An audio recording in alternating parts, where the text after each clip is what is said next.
Good morning. আজকে আমরা আলোচনা করব এই বড় বীজতলায় যে বীজ মরে যাচ্ছে বা বীজ মরে যায় কোল্ড ইনজুরির জন্য। এই বীজ নষ্ট হয়ে যায় যেহেতু বড় বীজতলা করতে অনেক কষ্ট লাগে, কারণ বড় বীজতলা অনেক দিন থাকে এবং কোল্ড ইনজুরির জন্য বীজ নষ্ট হয়ে যায়। সেই জন্য আজকে আমরা আলোচনা করব বড় বীজতলায় ফাঙ্গিসাইড নিয়ে এবং কী কারণে আমরা কোল্ড ইনজুরি রোধ করতে পারি সেই নিয়ে আমরা আলোচনা করব।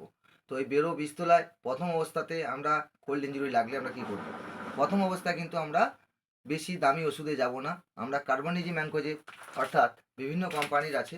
এখানে আমি দেখাচ্ছি গোমেদা রয়েছে, এখানে গোদরেজ কোম্পানির গোমেদা, এই বা আমরা দিতে পারি নাগার্জুনা রয়েছে কম্বি প্লাস, বা ইউপিএল কোম্পানি রয়েছে সাপ, বা আমরা দিতে পারি এই স্প্রিন্টও দিতে পারি।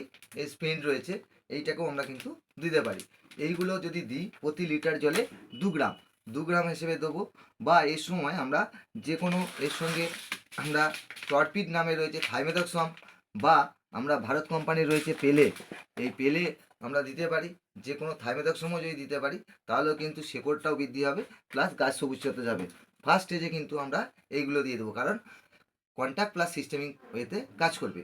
তার পরবর্তীকালে যখন প্রচুর পরিমাণে লাগবে বা গাছ একটু বড় হয়েছে, সেই সময় কিন্তু কোল্ড ইঞ্জুরির জন্য আমার বীজ নষ্ট হয়। সেই সময় আমরা চলে যাব মেটালক্সিল ম্যানকোজেব, এবং মেটালক্সিল ম্যানকোজেবের মধ্যে সবথেকে ভালো হচ্ছে মেটালক্সিল ম্যানকোজেবের ম্যাভানক্সম রয়েছে, যেটা গোদরেজ কোম্পানির রয়েছে ইমপ্রিও গোল্ড, বা সিনজেন্টা কোম্পানির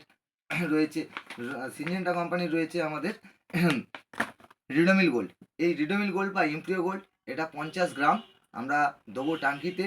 তার সাথে সাথে যে কোনো ভ্যালডামাইসিন আমরা দিতে পারি। এই ভ্যালডামাইসিন আমার হাতে রয়েছে একটা ভ্যালডামাইসিন, তো এম মাইসিন বলে রয়েছে এমকো কোম্পানির, বা আমরা যে কোনো কোম্পানির ভ্যালডামাইসিন 2 ml প্রতি লিটার হিসেবে দিতে পারবো। আর তার সাথে সাথে এই সময় আমরা যে কোনো টনিক, যেটার জন্য গাছ সবুজ সতেজ হবে, সেই জায়গায় আমরা এখানে দেখাতে পাচ্ছি বিপুল রয়েছে গোদরেজ কোম্পানির, আমরা 1.5 ml প্রতি লিটার হিসেবে দেবো। বা আমরা মিরাকলনও দিতে পারি, বা ওই সময় আমরা নাগার্জুনা কোম্পানির রয়েছে অ্যাটনিক, এই অ্যাটনিকও দিতে পারি।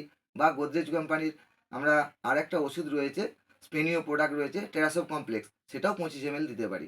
তো এতগুলো বললাম।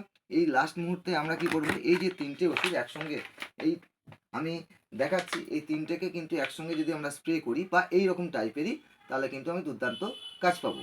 তো আমরা চেষ্টা করব যে ইমপ্রিও গোল্ড বা রিডোমিল গোল্ডে, বা যদি এইসবও না থাকে তাহলে আপনারা কী করবেন, ক্লাক্সিল গোল্ড বা ম্যাটকো গোল্ডও আমরা স্প্রে করতে পারেন। এইভাবে আমরা যদি স্প্রে করি তাহলে আমার বীজতলাকে কিন্তু রোগমুক্ত রাখতে পারবো। আর পরবর্তীকালে আমরা এই বীজতলায় মাজরা এবং পাতায় যে টিকাদার নিয়ে আমরা আলোচনা করব। আজকে আমরা আলোচনা করলাম কোল্ড ইনজুরির জন্য কিভাবে বীজ নষ্ট হয় তার জন্য সমাধান। ধন্যবাদ।